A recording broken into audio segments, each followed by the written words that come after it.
নমস্কাৰ। আজি মই আহি উপস্থিত হৈছোঁহি এগৰাকী বিশেষ বহুধা প্ৰতিভাসম্পন্ন ব্যক্তিৰ বাসগৃহত আৰু তেওঁৰ সৈতে মই আপোনালোকৰ আগত কিছু কথা তেওঁৰ জীৱনৰ কিছু কথা আৰু বিভিন্নখিনি কিছু কথা আপোনালোকক মই জনাব বিচাৰিম। কাৰণ এইগৰাকী ব্যক্তিয়ে যথেষ্ট পৰিমাণে তেওঁৰ এক অৰিহণা আছে সামাজিক ক্ষেত্ৰখনৰ লগতে হওক, সাংস্কৃতিক ক্ষেত্ৰখনৰ লগতে হওক, বিভিন্ন ধৰণেৰে তেওঁৰ যথেষ্ট এক বৰেণ্য অৱদান আছে বুলি ক'লে নিশ্চয় ভুল কোৱা নহ'ব। আৰু সেইগৰাকী ব্যক্তি হৈছে পশ্চিম কামাখ্যাস্থিত পাণ্ডু অঞ্চলৰ এইগৰাকী ব্যক্তি আৰু সেই ব্যক্তিগৰাকীৰ নাম হৈছে কোষেশ্বৰ বৰা। আৰু তেখেতৰ সৈতে মই আজি কিছু কথা আপোনালোকৰ আগত দেখুৱাবলৈ বিচাৰিছোঁ বা তেওঁৰ জীৱনৰ কিছু কথা আপোনালোকক মই অৱগত কৰাব খুজিছোঁ। আৰু মই তেনেধৰণৰ কেইটামান কথা তেওঁৰ পৰা পোনপটীয়াকৈ মই জানিব বিচাৰিম। জয় জয়তে সমূহ অসমবাসী ৰাইজলৈ মই মোৰ সশ্ৰদ্ধ নমস্কাৰ জনাইছোঁ। এতিয়া আজি আমাৰ পৰম সৌভাগ্য যে আমি জীৱনৰ ৩ কোটি ৬টা বসন্ত পাৰ কৰাৰ পিছত মোৰ যি বৰ্ণাঢ্য জীৱন, সেই জীৱনটো অসমবাসী ৰাইজৰ সন্মুখত তুলি ধৰাৰ কাৰণে এটা সুযোগ পাইছোঁ। আৰু মোক এই সুযোগটো দিয়াৰ কাৰণে মোৰ ভাতৃপ্ৰতিম সাংবাদিক অশ্বিনী গগৈক মই প্ৰথমে ধন্যবাদ জনাইছোঁ। আপোনাকো প্ৰথমতে আমাৰ এই অনুষ্ঠানৰ মাজলৈ, আমাৰ যি মুখামুখি অনুষ্ঠান তাৰ মাজলৈ মই স্বাগতম জনালোঁ। প্ৰথমতে মই আপোনাৰ পৰা কেইটামান কথা প্ৰথমতে মই জানি ল'ব বিচাৰিছোঁ যে আপুনি একাধাৰে এগৰাকী চিত্ৰশিল্পী, লগতে কবি, গল্পকাৰ, নাট্যকাৰ, অভিনেতা, আবৃত্তিকাৰ, সমাজকৰ্মী আদি বিভিন্ন ধৰণেৰে আপোনাৰ এক খ্যাতি আছে আৰু এই ক্ষেত্ৰত আপুনি যথেষ্টখিনি কাম কৰি আহিছে।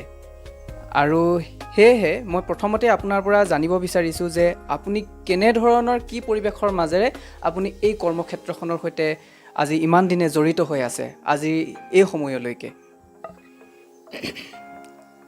নমস্কাৰ। মই বহু দূৰ অতীতলৈ উভতি যাবলৈ সাজু হৈছোঁ। এতিয়া ইমানবোৰ কথা মোৰ স্মৃতিপটত বহু কথা হেৰাই গৈছে। হেৰালেও মই ঠাউকতে যিখিনি মোৰ মনত পৰে, এই মনত পৰা কথাখিনিহে মই ৰাইজৰ আগত তুলি ধৰিম। মই আগতে কৈছোঁ যে মই জীৱনৰ ৩ কোটি ৬টা বসন্ত ইতিমধ্যে পাৰ কৰিছোঁ। এই বৰ্ণাঢ্য জীৱনটো মোৰ আৰম্ভ হৈছিল গ্ৰাম্য জীৱনৰ পৰা।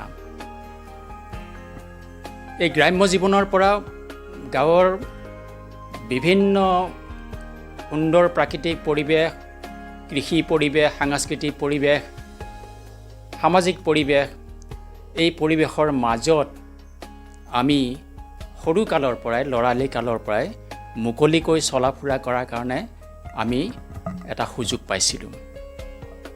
আৰু সেই সুযোগটো অকল ময়েই নহয়, মোৰ লগৰ সেই সমনীয়াবিলাকেও তাৰমানে এই সুযোগটো গ্ৰহণ কৰিছিল। এতিয়া এই ক্ষেত্ৰবিলাকত প্ৰতিটো ক্ষেত্ৰতে, গ্ৰাম্য জীৱনৰ প্ৰতিখন ক্ষেত্ৰতে সামাজিক, সাংস্কৃতিক, বিয়া সবাহ, নাট ভাওনা, থিয়েটাৰ, কৃষি পথাৰ, এই বিভিন্ন ক্ষেত্ৰবিলাকত আমি যিহেতু জড়িত হৈ পৰিছিলোঁ, মুকলিকৈ চলা ফুৰা কৰাৰ সুবিধা পাইছিলোঁ। গতিকে সেই ক্ষেত্ৰবিলাকৰ পৰা মোৰ যিটো ভাবুক মন, যিটো সৃষ্টিশীল মন, সেই মনটোৱে কি কৰিলে, সেই ক্ষেত্ৰবিলাকৰ পৰা কিছুমান তাৰমানে অভিজ্ঞতা তুলি আনিলে। সেই অভিজ্ঞতাখিনি মই জীৱনৰ সম্পদ হিচাপে বৰ্তমানলৈকে ব্যৱহাৰ কৰি আছোঁ মোৰ শিল্প, সাহিত্য, সংস্কৃতিৰ জৰিয়তে।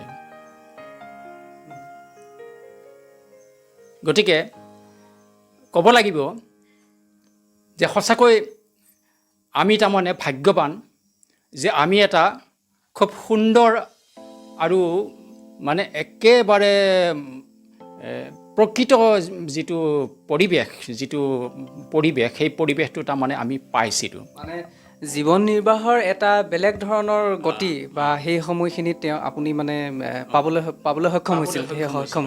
সক্ষম হৈছিলোঁ। এতিয়া কথা হৈছে কি যে আমি বহুতেই তাৰমানে গ্ৰামাঞ্চলত ডাঙৰ দীঘল হোৱা বহু মানুহ লগ পাইছোঁ। এতিয়া যিবিলাক সৃষ্টিশীল মানুহ, সেই মানুহবিলাকে এই অভিজ্ঞতাবিলাক তাৰমানে খুব ফঁহিয়াই চাই পেলাই ধৰি ৰাখে, আৰু আন কিছুমানে তাৰমানে সেইটো চাই পেলাই তাৰমানে সেইটো মানে পিছলৈ ধৰি নাৰাখে, এৰি দিয়ে।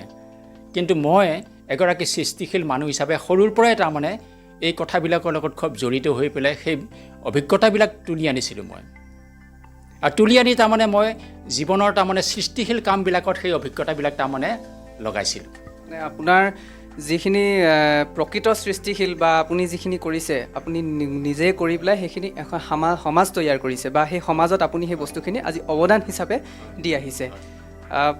ধন্যবাদ, আপুনি ইমানখিনি কথা তেনেকৈ জনালে। তাৰপিছতে দ্বিতীয়তে আমি আৰু এটা কথা আপোনাক সুধিব বিচাৰিছোঁ যে আপোনাৰ জন্ম, পিতৃ মাতৃ, শৈশৱকাল বা এইখিনি আপুনি কেনেধৰণেৰে গ্ৰাম্য জীৱনৰ পৰা আহি, কাৰণ আপুনি ক'লে ইতিমধ্যে সেইখিনি কথা, আৰু সেই গ্ৰাম্য জীৱনৰ পৰা আৰম্ভ কৰি আপুনি আজি এই গুৱাহাটী মহানগৰৰ এনে এটা পৰিৱেশৰ মাজত, কাৰণ কোৱা হয় যে গুৱাহাটী মহানগৰৰ এক কংক্ৰিটময় এক পৰিৱেশ, আৰু সেই পৰিৱেশৰ মাজত আপুনি আহিলে, আৰু আহি আপুনি বিভিন্নখিনি ইয়াতো আপুনি কাম কৰি আছে। কেনেধৰণেৰে আপোনাৰ সেই গ্ৰাম্যাঞ্চলৰ সেই পৰিৱেশৰ পৰা আপুনি এই অঞ্চললৈ আপুনি ঢাপলি মেলিলে, অকণমান সেইখিনি কথা মই জানি ল'ব বিচাৰিছোঁ।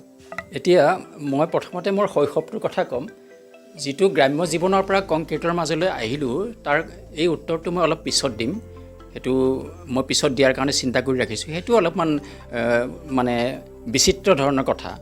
এতিয়া মই প্ৰথমতে ক'ম, মই শৈশৱৰ কথাটো ক'ম যে মোৰ জন্ম শোণিতপুৰ জিলাৰ সীমামূৰীয়া বৰচলা অঞ্চলৰ শিঙিমাৰী নামৰ এখন সৰু অথচ খুব সংস্কৃতিবান গাঁৱত মোৰ জন্ম। এতিয়া মই আগতে কৈ আহিছোঁ যে আমাৰ গাঁওখন তাৰমানে এনেকুৱা সংস্কৃতিবান আছিল যে সেই গাঁওখনত নোহোৱা কথা একো নাছিল। একেবাৰে নাট ভাওনাৰ পৰা আৰম্ভ কৰি বেণ্ড পাৰ্টিৰ পৰা, দিহানামৰ পৰা, বৰঢুলীয়াৰ পৰা আৰম্ভ কৰি বিভিন্ন কৃষ্টি সংস্কৃতিৰে ৰজনজনাই আছিল আমাৰ গাঁওখন। থিয়েটাৰো আছিলে পিছত। গতিকে সেই গাঁওখনত জন্ম লাভ কৰি মই মানে নিজকে তাৰমানে সৃষ্টিশীল কামত নিয়োগ কৰাৰ কাৰণে মই কৈছোঁ পূৰ্বে মই এটা ডাঙৰ সুযোগ পাইছিলোঁ যে মই ল'ৰালি 12 বছৰ কালতে 12 বছৰৰ পৰাই মই আচলতে নাটকৰ লগত মানে মানে ভ্ৰাম্যমানৰ তাৰমানে এই যে যিটো গাঁৱে গাঁৱে মানে যাত্ৰা নাটকৰ লগত তাৰমানে মই জড়িত হৈ পৰিছিলোঁ। এতিয়া আমাৰ শৈশৱবিলাক আছিল বিচিত্ৰ। আজিকালি ল'ৰাবিলাকৰ শৈশৱটোৰ লগত আমাৰ শৈশৱৰ কোনো সম্পৰ্ক নাছিলে। আমি 5 বছৰমান বয়সৰ পৰাই লগৰ ল'ৰাবিলাকৰ লগত তাৰমানে কিমান যে কি খেলিছিলোঁ, ধনুকাৰ, ভোটা, তাৰপিছতে মানে আহিনৰ পথাৰত গৈ পেলাই তাৰমানে বন কুকুৰা টানি আনি পেলাই খেলিছিলোঁ, জাঠি খেলিছিলোঁ। আমি আৰু এটা এইখিনিতে কথা হৈছে যে আমি যেতিয়া দেখিছিলোঁ লেচেৰি বুটলিবলৈ যায় আগতে মানুহবিলাক, আজিকালি হয়তো সেই পৰিৱেশটো নাই। সেইটো হয়তো চাগে আপুনি তেতিয়া আমি লেচেৰি বুটলিছিলোঁ। তাৰমানে আমি এখন ডাঙৰ ডাঙৰ মোনা লৈ যাওঁ আৰু আহিবৰ সময়ত তাৰমানে একদম প্ৰফুল্ল মনেৰে সেই মোনাখন ভৰাই লৈ আহোঁ। তাৰপিছত মোৰ জীৱনটো আকৌ অন্য ধৰণৰ। মই একেবাৰে তাৰমানে মানে কৃষিজীৱী মানুহৰ ঘৰত মোৰ জন্ম হৈছে। মোৰ মা দেউতা কৃষক, দুইজনেই নিৰক্ষৰ আছিলে। তো কৃষিজীৱী ঘৰখন আমাৰ এনেকুৱা আছিলে, তাৰমানে আমাৰ সৰহকৈ খেতি মাটি আছিলে। অলপ 4-5জনমান তাৰমানে হালোৱা ৰাখিছিলে, গৰখীয়া ৰাখিছিলে আমাৰ ঘৰত। তাৰমানে এটা উভৈ নদী, এটা আৰু মানে কৃষকৰ একেবাৰে তাৰমানে এটা ডাঙৰ মানে এটা প্ৰজেক্ট বুলি ক'লেও ভুল নহয়। মানে এইটো আজিৰ দিনত যদি চাবলৈ যোৱা যায় এক মানে সম্ভ্ৰান্ত কৃষকৰ পৰিয়াল, আৰু সম্ভ্ৰান্ত আৰু কৃষক। আমাৰ দেউতাকো এনেই গাঁৱৰ মানুহে মহাজন বুলি কৈছিল। আগতে মহাজন বুলি ক'লে এটা টিঙৰ ঘৰ থাকিলে মহাজন বুলি কয় আগতে। গতিকে সেই সময়ত আমাৰ দেউতাকক মহাজন বুলি কৈছিলে। এতিয়া তাৰ মাজতে আকৌ এনেকুৱা হৈছিল যে আমাৰ গৰখীয়া ল'ৰাটো যদি কেতিয়াবা নাথাকে, সেই গৰু এজাক গৰু তাৰমানে মই চৰাবলৈ লৈ যাওঁ। মানে গৰখীয়া ল'ৰাজনে যে সদায় সেই কামটো কৰে সেইটো নহয়। কেতিয়াবা ছুটি লয়, কেতিয়াবা নাহিলে সেই পালটো মোৰ ওপৰত পৰে। আমাৰ গাঁৱত অন্যান্য ল'ৰাবিলাকেও গৰু চাৰে, আমিও গৰু চাৰিবলৈ গৈছিলোঁ। এজাক মানে গাই পোৱালি হালোৱা লৈ পেলাই আমি যাওঁ। আৰু মোৰ লগত মানে সংগী হিচাপে আছিলে এটা বাঁহৰ আৰু এটা বৰশী লৈ যাওঁ। তাতে গৰুবিলাক চাৰি বৰশীৰে তাৰমানে মাছ ধৰি সেই মাছসহ তাৰমানে বাঢ়ি বজাই তাৰমানে গৰখীয়া ল'ৰা একদম সম্পূৰ্ণ গৰখীয়া ল'ৰা হৈ পেলাই আমি গৰু লৈ পেলাই ঘৰলৈ উভতো। মানে এক মননশীল বেলেগ ধৰণৰ এটা পৰিৱেশ, সুন্দৰ মানে এটা স্মৃতি আৰু এইবিলাক। তাৰপিছত অন্যান্য সময়বিলাকত আৰু গাঁৱত বিয়া বাৰু হ'লে আমি তাৰমানে পঢ়াৰ কথাটো আমাৰ দিনত ইমান জৰুৰী নাছিল, তাৰমানে বাধ্যবাধকতা নাছিল। আজি যেনেকৈ আছে যে পঢ়িবই লাগিব, অমুকত তই যাব নোৱাৰ, তমুকত তই যাব নোৱাৰ, একদম যিটো বান্ধোন, সেই বান্ধোনটো আমাৰ দিনত নাছিল, যে আমি মুক্ত মনেৰে। কাৰণ আজিৰ দিনত ল'ৰা ছোৱালীয়ে হয়তো এইফালে নাযাবি বা সেইফালে নাযাবি, এক মানে বন্ধ পৰিৱেশৰ মাজত থাকে। আমি মুক্ত মনেৰে তাৰমানে গোটেইবিলাক উপভোগ কৰিবলৈ সুবিধা পাইছিলোঁ।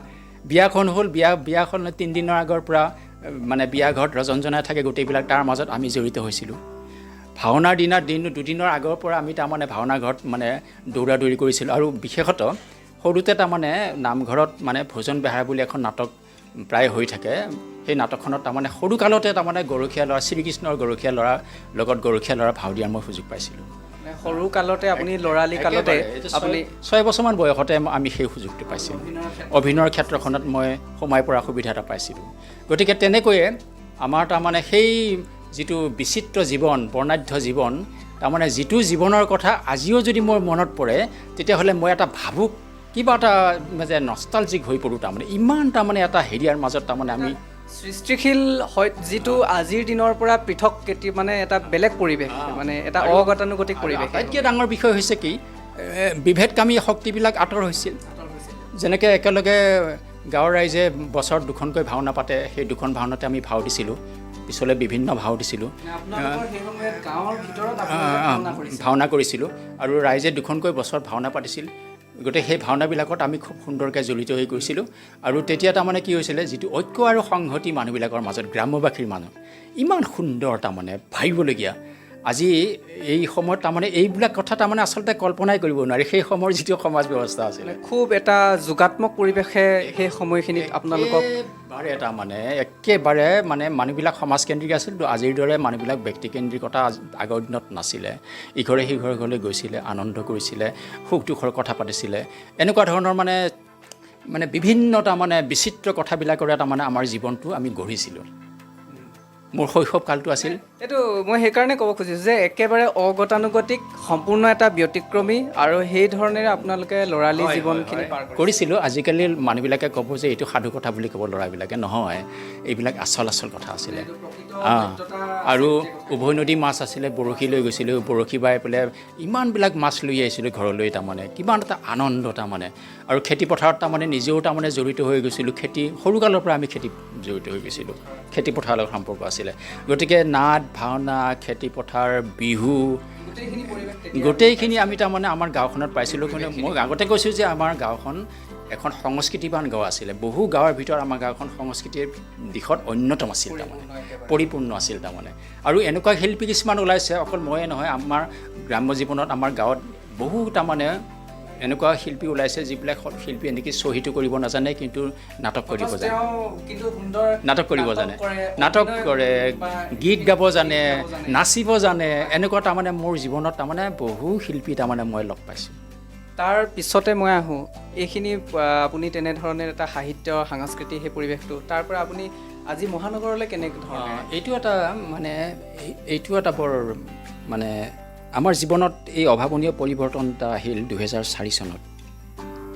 কওঁ বাৰু খুব সংক্ষেপে। এনেধৰণৰ তাৰমানে গ্ৰাম্যাঞ্চলত বাস কৰা, আজি গুৱাহাটী মহানগৰত যদি মই চাওঁ যে বহুত মানুহ আছে যিয়ে এটা গ্ৰাম্যাঞ্চলৰ পৰিৱেশত আছিলে, তাৰপিছত আহি মহানগৰৰ বাসিন্দা হ'ল। কিন্তু বহুজনে আকৌ মহানগৰৰ পৰা গৈ কিন্তু গ্ৰাম্যাঞ্চললৈ উভতি গৈছে। বহুতে চাকৰি সূত্ৰে আহে, তাৰপিছত আকৌ উভতি যায়। কিন্তু আপোনাৰ ক্ষেত্ৰত কেনেধৰণৰ হৈছিল? এতিয়া মই মানে এই কথাটো, মই এটা সংগীতো মানে গীত লিখিছিলোঁ। মোৰ একদম বিখ্যাত মানে পূৰ্ণাংগ নাট আছিলে লাহৰী গহনা নামৰ। লাহৰী গহনা নামৰ নাটকখনত তাৰমানে একেবাৰে মানে শেষৰ ফালে তাৰমানে এটা গীত আছিলে, উভতি গাঁৱলৈ বলা নগৰে কৰিলে জ্বলা কলা। তেতিয়া মই নগৰখন তাৰমানে নগৰে কৰিলে জ্বলা কলা, এই নগৰখনক তাৰমানে আছে সেই গীতটো তাৰমানে সেই গীতটিৰে তাৰমানে নাটকখন শেষ কৰিছিলোঁ, লাহৰী গগনা নাটকখন।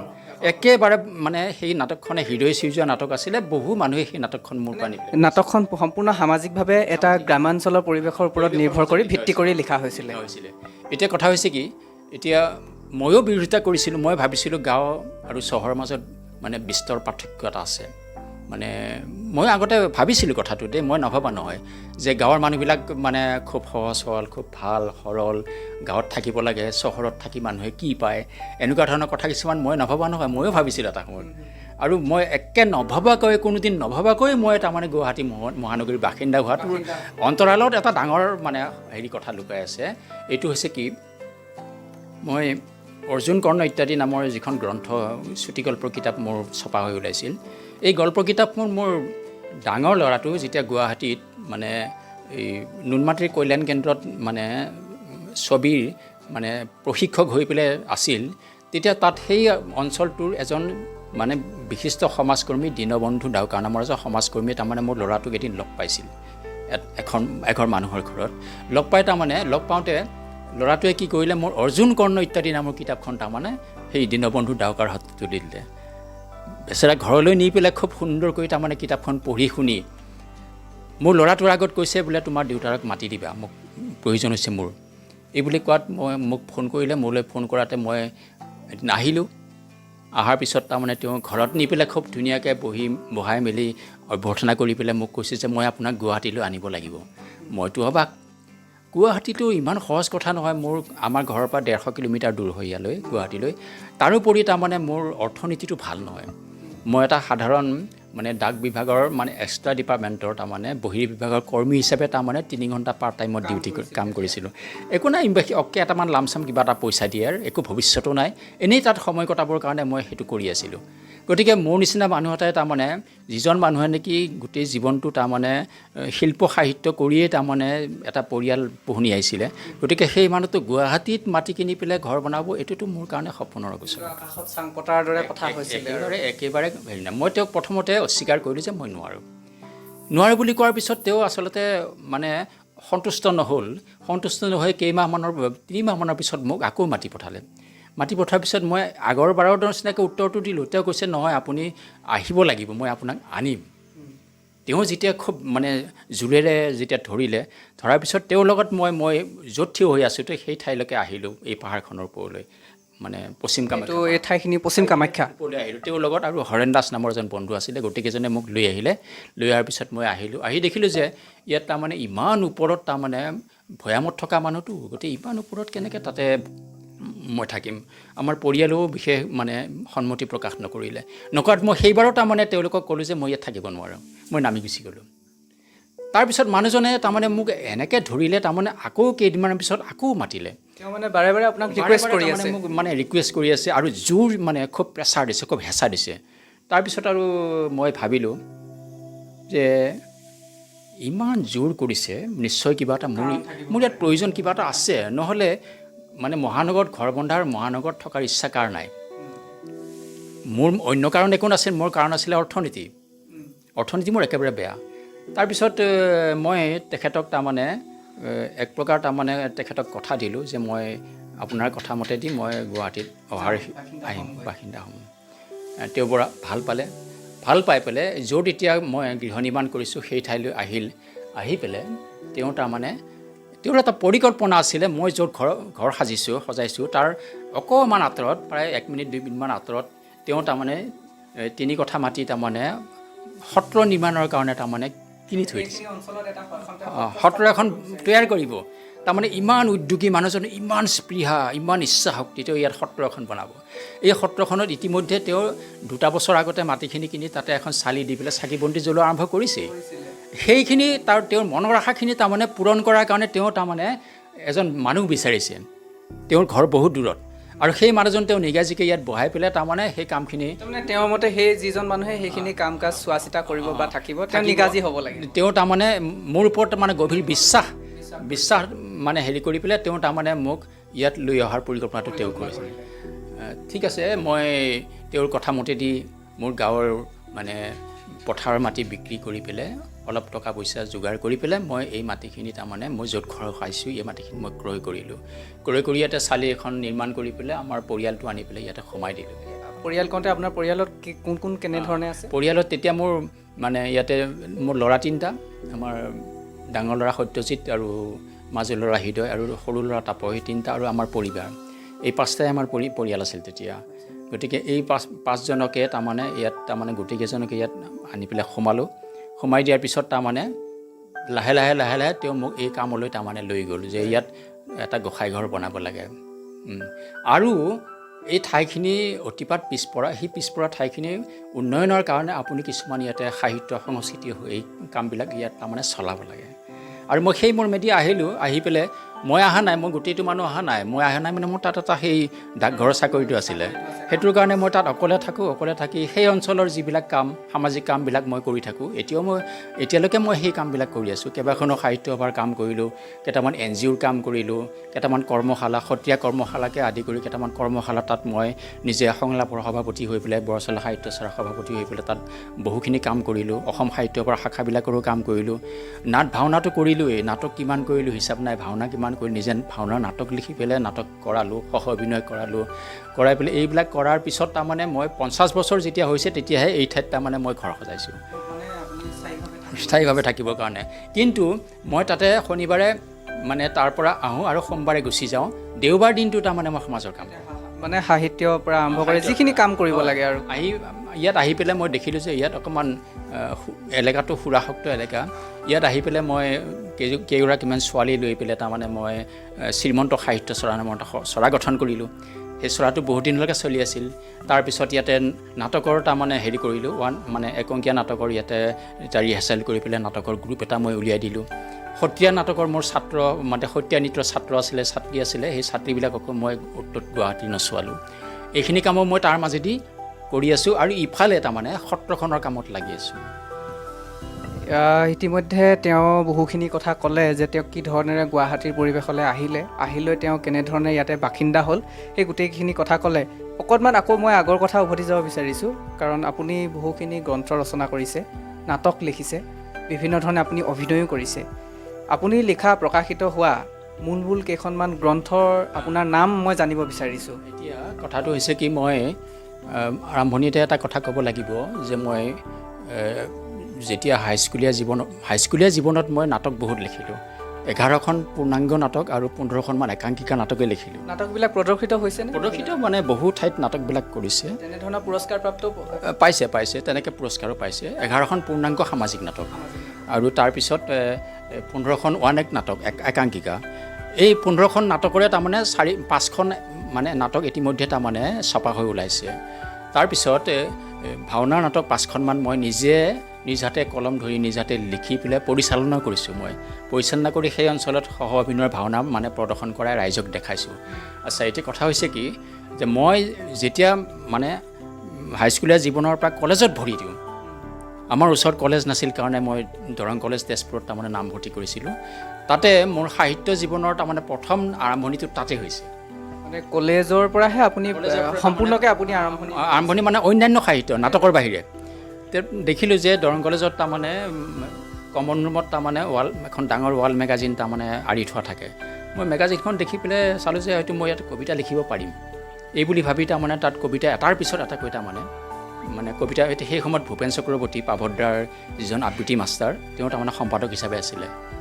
গতিকে তেওঁৰ সম্পাদনতে মই ভালেমান কবিতা তাতে মানে প্ৰাচীৰ পত্ৰিকাত মোৰ যিখন এই ৱাল মেগাজিন কৰে বা প্ৰাচীৰ পত্ৰিকা ওলাইছে। তাৰপিছত তাৎপৰ্যপূৰ্ণ যে সেই কলেজত পঢ়ি থাকোঁতে তাৰমানে মই তাৰমানে ধীৰেশ্বৰ বড়ো নামৰ এজন বৰ সুন্দৰ শিল্পী এজন তাৰমানে মোৰ লগত বন্ধুত্ব স্থাপন হৈছে। এজন কলাইগড় ধীৰেশ্বৰ বড়ো, তেওঁ এজন লিখক আৰু উৎকৃষ্ট গায়ক আছিলে। আৰু তেওঁৰ মানে গোটেই বেশভূষাবিলাক মোৰ লগত মিলে আৰু সুন্দৰ আৰু। গতিকে তেওঁ মানে মোক কৰিলে কি, মোৰ এটা কবিতা মানে শিৱসাগৰৰ মানে মেজেগা নামৰ ঠাইখিনিৰ পৰা মিলন নামৰ এখন আলোচনী ওলাইছিলে। সেই আলোচনীত কিবা সূত্ৰেদি তেওঁৰ যোগাযোগ আছে নেকি, তেওঁ সেই মেগাজিন এখনত মোৰ কবিতা এটা দি দিলে, চক্ৰবেহু নামৰ কবিতাটো। তাত কবিতাটো প্ৰকাশ হ'ল। সেইটোৱে মোৰ তাৰমানে প্ৰকাশিত প্ৰথম কবিতা। আছে ধীৰেশ্বৰ বড়ো এতিয়াও আছে, অতি জীয়াই আছে। আচ্ছা, তাৰপিছত মানে তেতিয়াৰ পৰাই তাৰমানে মই ভাবিলোঁ যে মইতো চুটিগল্পও লিখিব পাৰোঁ। তাত কলেজত থাকোঁতে তাৰমানে লিখাৰ প্ৰতি এটা মোৰ আগ্ৰহ জন্মিল। চুটিগল্প মই লিখিব পাৰোঁ নেকি চাওঁ। নাটক লিখিলোঁ, কবিতা লিখিলোঁ, চুটিগল্প পাৰোঁ নেকি চাওঁ। চুটিগল্প লিখিলোঁ। লিখি পেলাই প্ৰথম গধূলি বজাৰ নামৰ, মই য'ত আছোঁ চিৰাজুলি নামৰ ঠাইখিনি, মানে তাৰ পৰা এটা চিত্ৰ অংকন কৰি পেলাই মই এটা গল্প তৈয়াৰ কৰি পেলাই সেই গল্পটো তাৰমানে মই সদৌ অসম নবীন লেখক লেখিকা আৰু শিল্পী সমিতিৰ মানে আয়োজন কৰা মানে চুটিগল্পৰ প্ৰতিযোগিতালৈ পঠাই দিলোঁ যে পঠাই দিলোঁতো আপুনি নিজে লিখিলে চুটিগল্পটো লিখিলে আপুনি প্ৰেৰণ কৰিছে তালৈ পঠাই দিলোঁ দিছে পঠাই দিয়াৰ পিছত গম পালোঁ যে মোক মানে সদৌ গোটেই অসমৰ ভিতৰত তাৰমানে মই সেই গল্পটোৱে গধূলি বজাৰ গল্প দ্বিতীয় স্থান অধিকাৰ কৰিলে অসম ভিত্তিত তেওঁ দ্বিতীয় স্থান পাইছে মোৰ মানে মনটো খুব মানে উৎসাহিত হ'ল আৰু তাৰপিছত গল্পৰ তাৰমানে 1984 চনত গল্পৰ তাৰমানে বঁটা গ্ৰহণ কৰিবৰ কাৰণে মই তাৰমানে গুৱাহাটী ইউনিভাৰ্চিটি তেওঁলোকে মাতিছিলে গুৱাহাটী ইউনিভাৰ্চিটিলৈ আহিলোঁ আৰু বঁটা প্ৰদান কৰিছে মানে সুধাকণ্ঠ ডক্টৰ ভূপেন হাজৰিকাই মোৰ আৰু ভাল লাগি গ'ল এটা প্ৰেৰণা এটা পালোঁ মই তেখেতৰ হাতৰ পৰা মই তাৰমানে সেই বঁটাটো গ্ৰহণ কৰিছিলোঁ তাৰপিছতে মোৰ এটা মানে লাহে লাহে মোৰ হেৰিটো বাঢ়িল প্ৰেৰণাটো বাঢ়িল আৰু মই এটাৰ পিছত এটাকৈ গল্প লিখি পেলাই তাৰমানে তেজপুৰৰ মহাজাতি সাদিনীয়া সংবাদ ইয়াত লিখি বহুত গল্প এইবিলাক ভৰালোঁ তাৰপিছত গুৱাহাটীত প্ৰথম তাৰমানে মোৰ গল্প প্ৰকাশ হৈছে GLP মানে পূৰ্বাচল নামৰ মানে কাকতখনত প্ৰথম পূৰ্বাচল পাব্লিকেশ্যনৰ পূৰ্বাচলত হৈছে পূৰ্বাচলৰ পৰা একেধাৰে পূৰ্বাচল বুধবাৰ তাৰপিছত লাহে লাহে দৈনিক অসম অগ্ৰদূত অমৰ জ্যোতি আৰু চিত্ৰাংগদা মানে বিভিন্ন পেপাৰ তাৰমানে আজিৰ অসম এই বিভিন্ন মানে কাগজত তাৰমানে মোৰ চুটিগল্প ওলাবলৈ ধৰিলে আৰু সেইটো এটা মোৰ সাধাৰণভাৱে তাৰমানে ইয়াত আহি পেলাই মানে তেওঁলোকে এটা মাননি আগবঢ়াই এটা মোৰ তাৰমানে সৰুকৈ এটা তাৰমানে মোৰ জীৱিকাও হৈছিলে গতিকে এনেকৈ লিখোঁতে মোৰ 140টামান চুটিগল্প ইতিমধ্যে ওলাই গৈছে আৰু সেই চুটিগল্পখিনি তাৰমানে মই 4খন মানে গ্ৰন্থত সন্নিৱিষ্ট কৰি ৰাখিছোঁ প্ৰথমখন আছিলে জখলা সেইখন আছিলে 2000 চনত আছিল বোধহয় সেইখন জখলাখন তাৰপিছত দ্বিতীয়খন আছিলে কল্কি 2003 চনত তাৰপিছত তৃতীয়খন ওলাইছে অৰ্জুন কৰ্ণ ইত্যাদি 2007 চনত তাৰপিছত ভগৱান আহিছে নামৰ সেইখন ওলাল 2014 চনত এনেকৈ 4খন তাৰমানে চুটিগল্প সংকলন মোৰ ইতিমধ্যে তাৰমানে প্ৰকাশ পাইছে আৰু কবিতাৰ ক্ষেত্ৰখনত আপোনাৰ দখল আছে সেইধৰণে কবিতা ওলাইছে কবিতাৰ সংকলন এটা শেষত তাৰমানে মই 2014 চনত গছ চৰাই আৰু অন্যান্য কবিতা নামৰ এখন 50টা কবিতাৰে সমৃদ্ধ এখন কাব্য সংকলন মোৰ পৰা ওলাই গৈছে ইতিমধ্যে এইখিনিতে কওঁ যে মই যিমানখিনি কিতাপ ওলাল মোৰ আচলতে অৰ্থনীতি বেয়া কিন্তু মোক প্ৰকাশকবিলাকে মোক প্ৰেৰণা দি পেলাই গোটেইখিনি প্ৰকাশকে কৰিছে কিন্তু মই তেখেতসকলক সহায় কৰিছিলোঁ কি মই কিতাপ মানে খুব বিক্ৰী কৰিব পাৰোঁ বন্ধু বান্ধৱক দিলে তাৰমানে সেইটো এটা মোৰ বেলেগ অভিজ্ঞতা আৰু মই গোটেই শোণিতপুৰ জিলা ইমূৰৰ পৰা সিমূৰলৈকে বুলি ক'লেও ভুল নহ'ব মই হাইস্কুল টাইস্কুল এইবিলাকত গোটেই কলেজত সোমাই পেলাই মই কিতাপ দিছোঁ মানে এইটো কি আৰু বহুতে মানে হেৰি কৰে বাৰু কৰিব পাৰে সকলো মানুহৰ সমান মন নহয় কিন্তু মই সেইটো এটা তাৰমানে মোৰ প্ৰেৰণা তাৰমানে আপুনি যে কলেজ এখনত গৈ কিতাপকেইখন দিছে ল'ৰা ছোৱালীত কোনোবাই গ্ৰহণ কৰিছে বা শিক্ষকে যিয়ে নহওক কিয় এতিয়া এইখিনিতে আৰু এটা কথা কৈ থৈ দিব দীঘলীয়া হ'ব নকওঁ বাৰু গতিকে মোৰ কবিতাও ওলাল গল্পও ওলাল আৰু নাটকখিনিতো আগতে ওলালেই আৰু কবিতাও ওলাল তাৰপিছত এই কবিতা আৰু গল্পৰ মাজতে মোৰ কেইটামান খুব সমাজ সংস্কৃতিমূলক ভাল প্ৰবন্ধ ভাল কাকতত প্ৰবন্ধ কেইটামান ওলাইছে কিন্তু প্ৰবন্ধখিনি মই সংকলন কৰিব পৰা নাই এতিয়া কথা হৈছে কি মই আৰু এটা কথা কওঁ তাৰমানে মোৰ এতিয়া যে ক'লোঁ মোক কোনোবাই হতাশ কৰিছে নেকি এই ধৰণৰ কথা কিছুমান আহে কৰে বাৰু হতাশ আমাৰ গাঁৱত তাৰমানে এজন এনেকুৱা খাটি খোৱা মানুহ আছিলে নামটো তাৰ দেৱেন আছিলে সি সাধাৰণ পাণ তামোলৰ ব্যৱসায় কৰে সি তাৰমানে আচৰিত কথা সি তাৰমানে কিবা কিতাপ ওলালে মোৰ ঘৰৰ পৰা কিতাপ খুজি লৈ বোলে পঢ়ে তাৰ ইমান আকৰ্ষণ কিন্তু মানুহজন একেবাৰে সৰ্বসাধাৰণ মানুহ একেবাৰে সাধাৰণ মানে সি তামোল পাণ বিচাৰি দিনটো ঘূৰি থাকে তাৰপিছত মানুহটো এটা বিশেষত্ব আছিলে কি সেই বিশেষত্বটো মোৰ প্ৰত্যয় নামৰ গল্পটোত তেওঁ তাৰমানে সেই বিশেষত্বখিনি আনি পেলাই তেওঁৰ নামত এটা মই গল্প লিখিলোঁ কি প্ৰত্যয় নামৰ আৰু সেই গল্পটোৱে তাৰমানে 2014 চনত কামৰূপ জিলা সাহিত্য সভাই মানে মহানগৰ সাহিত্য সভাই আয়োজন কৰা চুটিগল্পৰ প্ৰতিযোগিতাত সদৌ অসম চুটিগল্প প্ৰতিযোগিতাত তাৰমানে দ্বিতীয় স্থান অধিকাৰ কৰে সেই গল্পটো ইতিমধ্যে কামৰূপ জ্যোতি নামৰ গ্ৰন্থখনত ওলাই গৈছে গল্পটোৰ নাম আছিলে প্ৰত্যয় তাৰমানে মানুহজনক তাৰমানে মই এনেকৈ এজন তাৰমানে মানুহৰ গোটেই জীৱনৰ ওপৰত আপুনি ভিত্তি কৰি সেইকাৰণে মানুহজনক এইকাৰণে মই এটা শব্দত কৈছোঁ যে মানুহজন বহু মানুহৰ কাৰণে এজন প্ৰেৰণা আছিল এইকাৰণে যে মানুহজন ইমান নিষ্কিন আছিলে শেষত তাৰ ঘৰ বন্ধা ভেটিটোও নোহোৱা কৰি দিছিল কিন্তু মানুহজনে হাঁহিব পাৰিছিল অদ্ভুত এইটো এটা তাৰমানে মানুহৰ ব্যক্তি তাৰমানে বেলেগ কি দুখ থাকক পাছৰ কথা কিন্তু তেওঁ অন্ততঃ তেওঁ হাঁহি বা ইমান নিষ্কিন মানুহ এজনে তাৰমানে মানুহৰ আগত একেবাৰে মুক্তভাৱে হাঁহিব পাৰে সেই হাঁহিব পৰা গুণটো তাৰমানে মোৰ আটাইতকৈ ভাল লাগি পেলাই তেওঁৰ গতিকে মই তেওঁৰ জীৱনটো মই সেই প্ৰত্যয় নামৰ গল্পটোত ধৰি ৰাখিলোঁ। এই গল্পটোৱে বা সেই মানুহজনৰ জীৱনৰ আধাৰত ৰচিত হ'ল গল্পটোৱে হয়তো আৰু বহুজন মানুহক হয়তো প্ৰেৰণা দিব। তাৰপিছত খোজ নামৰ গল্প এটা আজিৰ প্ৰাসংগিকত তাৰমানে মোৰ দ্বিতীয় পুৰস্কাৰ পালে, সদৌ অসম ভিত্তিত দ্বিতীয় পুৰস্কাৰ পালে। গতিকে মুঠতে মোৰ সদৌ অসম ভিত্তিত চুটিগল্প প্ৰতিযোগিতা 3টা মই বঁটা পাইছোঁ। শেহতীয়াকৈ তাৰমানে 3টা বঁটা পাইছোঁ, আৰু শেহতীয়াকৈ কবিতাটো পালোঁ মই 3টা বঁটা, কবিতা লিখি পেলাই মোৰ 6টা বঁটা হ'ল। তাৰপিছত শেহতীয়াকৈ অলপতে যোৱা বছৰ তাৰমানে সদৌ অসম ভিত্তিত মানে প্ৰবন্ধ প্ৰতিযোগিতাত তাৰমানে এটা বিষয়ৰ ওপৰত মই লিখিছিলোঁ, শ্ৰীমন্ত শংকৰদেৱৰ দৰ্শনত মৃত্যু এক সংস্কৃতি বুলি এটা মানে প্ৰবন্ধত তাৰমানে মই দ্বিতীয় পুৰস্কাৰ পালোঁ। আপুনি যিহেতু মই এইকাৰণে মই কৈছোঁ যে আপুনি সাহিত্য, গল্প, কবিতা বা বিভিন্ন ধৰণেৰে আপুনি যথেষ্টখিনি কৰিছে, আৰু এই গোটেইখিনি বস্তুৰ লগত জড়িত হৈ, কাৰণ আপুনি কিতাপখিনি বহু লিখিলে, আৰু কিতাপসমূহ যিহেতু প্ৰকাশকৰ দ্বাৰা কৰা হৈছিলে, এতিয়া কিতাপসমূহ হয়তো বজাৰত কিছুমান মানে পোৱা যায়, হয়তো পাবও পাৰে, কিন্তু নতুনকৈ আৰু কিবা সংস্কৰণ বা তেনেধৰণে কৰিছে নেকি প্ৰকাশকে আপোনাৰ যিখিনি আগৰ কিতাপ আছিলে? আগৰ কিতাপখিনিতো ওলাল, এতিয়া মই নিজেও অৰ্থহীন, আৰু মই তাৰমানে মোৰ প্ৰবন্ধৰ সংকলন ওলোৱাৰ কাৰণে মোৰ এটা প্ৰচেষ্টা চলি আছে। বাকীখিনি মোৰ হৈছে বাৰু, কাব্যৰো কিছুমান কবিতা মোৰ ৰৈ গৈছে, আৰু নাটকবিলাক প্ৰকাশ কৰিব নোৱাৰে, কাৰণ কোনেও নকৰে, কাৰণ নাটক তেনেকৈ নিকিনে কাৰণে নাটক নকৰে, সেইবোৰ বাদ দিলোঁ। যদি কোনোবাই গ্ৰহণ কৰে হয়তো এতিয়া, কিন্তু প্ৰবন্ধ আৰু মানে সংকলন আৰু কাব্য সংকলন কৰাৰ মোৰ একান্ত এটা ইচ্ছা আছে। তাৰ মাজতে এটা কথা কৈ থৈ দিওঁ, এইটো এটা মোৰ কাৰণে মোৰ জীৱনৰ চৰম দুৰ্ভাগ্য আছিলে। মোৰ তাৰমানে বিশেষ গল্পবিলাকৰ ওপৰত তাৰমানে দূৰদৰ্শনত তাৰমানে এটা মানে কৰাৰ কাৰণে, টেলিকাষ্ট কৰাৰ কাৰণে তাৰমানে আগবাঢ়ি আহিছিল, প্ৰথম আগবাঢ়ি আহিছিল লক্ষী বৰঠাকুৰ। তেওঁ তাৰমানে মই জখলা নামৰ গল্পটো তাৰমানে কৰি দিম বুলি মোৰ পৰা এখন লিখাই লৈছিলে, কিন্তু অতি দুৰ্ভাগ্যজনকভাৱে তেওঁ ঢুকাই থাকিল। তাৰপিছত মঙলদৈ আৰু এটা গোষ্ঠী আগবাঢ়ি আহিছিল, তেওঁলোকেও তাৰমানে নোৱাৰিলে কৰিবৰ কাৰণে, চৰিত্ৰ নামৰ এটা বৰ বিখ্যাত গল্প আছিলে, কিন্তু তেওঁলোকেও নকৰিলে।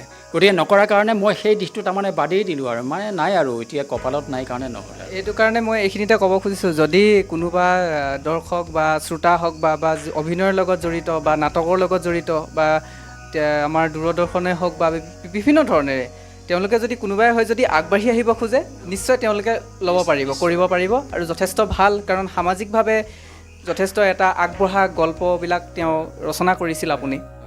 সেইকাৰণে এতিয়া আপুনি ইমানখিনি কাম কৰি আছে, তাৰ ভিতৰত আপোনাক কোনটো বিষয়ে, আপুনি গল্প, কবিতা বা যি নাটক কৰিছে, সংস্কৃতিৰ ক্ষেত্ৰখনত জড়িত, কোনটো বিষয়ে আপোনাৰ আটাইতকৈ বেছি আনন্দ দিয়ে? কথাটো হৈছে কি, মানে সাহিত্য আৰু সংস্কৃতি মানে মুদ্ৰাটোৰ ইপিঠি সিপিঠি। এতিয়া মানে সাহিত্যৰ ৰসটো তাৰমানে এইটো হৈছে তাৰমানে ধীৰে তাৰমানে মনোৰঞ্জনটো হয়, লাহে হয়, কিন্তু সংস্কৃতিটো তাৰমানে ডাইৰেক্ট, এইটো দৃশ্যকলা, শ্ৰব্যকলা, এই দুটা তাৰমানে লগে মানুহক স্পৰ্শ কৰে। গতিকে সেইকাৰণে আজিকালি মানুহ যে মনোৰঞ্জনটো বিচাৰে, সেই মনোৰঞ্জনটো বিচাৰ কাৰণে সেই দুটা বস্তুৰ পৰা মনোৰঞ্জনটো এতিয়া এনেকুৱা হৈছে, আপুনি বহুত ভাল কিবা এটা লিখি পেলাই হয়তো আপুনি ছ'চিয়েল মিডিয়া যোগে বা য'তেই আপুনি প্ৰকাশ নকৰক কিয়, হয়তো আপোনাৰ দৰ্শকে বা তেনেধৰণে পঢ়াৰ সংখ্যাটো অলপ কমিলে, সেইটো কাৰণে মানে পঢ়ুৱৰ সংখ্যা কমি গ'ল। এই কমি গ'ল মানে আমাৰ দিনত কিতাপ তাৰমানে খেদিছিলোঁ, আৰু কিতাপৰ পৰা এটা সুন্দৰ এটা গুণ পাইছিলোঁ। আমাৰ গাঁৱত এটা পুথিভঁৰাল আছিলে, বিনাপানী মানে পুথিভঁৰাল। তাৰ পুথিভঁৰালত তাৰমানে থকা গোটেইসোপা কিতাপৰ ভিতৰত তাৰমানে মই মানে প্ৰায় 80% কিতাপেই মই পঢ়িছোঁ। এতিয়া কিতাপ যে পঢ়িছোঁ, এই কিতাপবিলাক তাৰমানে একেবাৰে মানে বাল্যকালৰ পৰা, সাধুকথাৰ পৰা আৰম্ভ কৰি, চিৰিজৰ পৰা আৰম্ভ কৰি, এনেকুৱা তাৰমানে মই উপন্যাসৰ পৰা আৰম্ভ কৰি, বিদেশী অনুবাদ কিতাপৰ পৰা আৰম্ভ কৰি অজস্ৰ কিতাপ তাৰমানে মই অধ্যয়ন কৰিছোঁ। তাৰমানে কিতাপ পঢ়াটো তাৰমানে আমাৰ সেই সময়ত, মোৰ বুলি নহয়, সেই সময়ত বহুতেই কিতাপ পঢ়িছিল পুথিভঁৰালত গৈ পেলাই। কিতাপ পঢ়াটো এটা বৰ আনন্দ আছিল সেই সময়ত। দুপৰীয়া সময়ত মানে আনকি পথাৰৰ পৰা আহি খেতিয়ক ভাগৰ জিগৰে আহি ভাতকেইটা খাই পেলাই পুথিভঁৰালত গৈ পেলাই কিতাপখন মেলি দিছিল। সেই দিনবিলাকৰ কথা বৰ মনত পৰিলে আজিকালি বেয়া লাগে। আজিকালি পুথিভঁৰালত মকৰা জাল বান্ধিলে, কিতাপ পত্ৰ নায়েই, মানে চৰকাৰী পুথিভঁৰালবিলাকতো তাৰমানে সেই একেই অৱস্থা হৈ গ'ল। তাৰমানে কিতাপৰ কাষত আজিকালি মানুহ নাযায়। আৰু কাৰণ এতিয়া তাৰমানে সেইকাৰণে মই ক'ব খুজিছোঁ যে, কাৰণ অধ্যয়ন কৰিছিল, আৰু যাৰ কাৰণে আপোনাৰ লিখাৰ কথাখিনি কিছু সুকীয়া হৈ পৰিছিল। সেইটো এটা খুব এটা যোগাত্মক কথা। আৰু মই এইখিনিতে সেইকাৰণে মই সুধিব বিচাৰিছোঁ যে আপুনি শিক্ষা, সাহিত্য, সংস্কৃতি আৰু এই গোটেইখিনি আপুনি সাধনা কৰিছে, আপোনাক নিৰ্দিষ্টকৈ কোনোবা এনেকুৱা ধৰণৰ প্ৰেৰণাদায়ক ব্যক্তি আছিল নেকি যে যাৰ পৰা আপুনি প্ৰেৰণা পাই এইখিনি কাম কৰিবলৈ আপুনি আগুৱাই আহিছিল? এতিয়া থৰতে ক'ব লাগিলে মই প্ৰথমে কৈছোঁ যে মা দেউতা নিৰক্ষৰ আছিলে, শিল্প সংস্কৃতি এইবিলাকৰ বিশেষ তাৰমানে নাজানে, কিবা এটা কৰিছে আৰু ভাওনা কৰিলে চাইছে, নহয়নে বাৰু? ৰেডিঅ'টো নাছিলেই, ৰেডিঅ' শুনাৰ সৌভাগ্যই নাছিল, ৰেডিঅ' তেতিয়া নাছিলেই। আৰু আমাৰ জীৱনটো আৰম্ভ হৈছে 60ৰ দশকত, তাৰমানে য'ত নেকি প্ৰচাৰ মাধ্যম নাই, সেই নোহোৱা সময়ত তাৰমানে আমাৰ জীৱনবিলাক আৰম্ভ হৈছে, মানে সামাজিক জীৱনবিলাক। আজিকালি নিচিনাকৈ প্ৰতিটো কথা প্ৰতিটো কাম তাৰমানে মোবাইলত ধৰি ৰখাৰ সুবিধা নাছিল।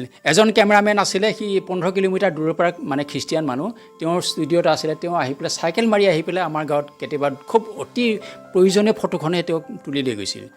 সকলোৱে তেওঁক আনিব নোৱাৰে ইমান দূৰৰ পৰা, কিন্তু মানে কেমেৰা নাছিলেই, তাৰমানে কেমেৰা মানে ৰেডিঅ'টো নাছিলেই, নাছিল মানে গাঁৱত এটা ৰেডিঅ' আছিলে, এখন তাৰমানে ডাঙৰ দোকান আছিলে, গেলামালৰ দোকান, তাত এটা ৰেডিঅ' আছিলে, গোটেইবিলাক গাঁৱৰ মানুহে তাৰমানে সন্ধিয়া সময়ত ৰেডিঅ' শুনিবলৈ। মানে আমি এইখিনিতে কওঁ যে দূৰদৰ্শন বুলি এখন টিভি, মানে এখন টিভি নহয়, এখন চিনেমা ওলাইছিলে আজি কিছুদিন আগত, কাৰণ সেই কাহিনীবিলাকৰ আধাৰতে লিখিছিলে। আৰু মানে হয়তো এতিয়া যিসকলে চাইছে বা সেই চিনেমাখনৰ কথাখিনি হয়তো গম পাব যে এটা ৰেডিঅ'ৰ কাৰণে বা সেই সময় এই চিনেমাখনত যিখিনি কথা কৈছে, এটা টিভিৰ কাৰণে কেনেকৈ মানুহে মানে হেঁচা ঠেলা লগাইছিলে। সঁচাকৈয়ে মানে চাবলৈ গ'লে এইবিলাক খুব এটা আনন্দদায়ক কথা। আৰু আগৰ প্ৰশ্নটোৰ উত্তৰ মই থোৰতে দিছোঁ, শিল্প সংস্কৃতি কোনটোৱে মোক আকৰ্ষণ বেছি কৰে? এতিয়া নিজে সৃষ্টি কৰা প্ৰতিটো বস্তুৰে আকৰ্ষণ আছে, নিজে সৃষ্টি কৰা। কিন্তু মই আগতে কৈছোঁ যে সাহিত্যৰ মানে সোৱাদটো তাৰমানে ধীৰে ধীৰে লাহে লাহে হৈ থাকে। সাহিত্য ক্ষিপ্ৰ নহয়, একেবাৰে নহয়। মানে সাহিত্যৰ এটা বাক্য মানে ভালদৰে পঢ়ি পেলাই তাক ভিতৰৰ অৰ্থখিনি উলিয়াবৰ কাৰণে কিমান সময়ৰ প্ৰয়োজন হয়।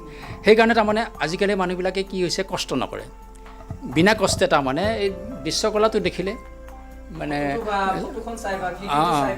শ্ৰব্যকলা দেখিলে, শ্ৰব্যটো দেখি পেলাই প্ৰথমতে আকৰ্ষণটো কৰি ল'লে, তাৰ মানে ভাল বেয়া দুইটা বস্তুকে তেওঁ ল'লে, তাৰ পৰা বিচাৰি ল'লে।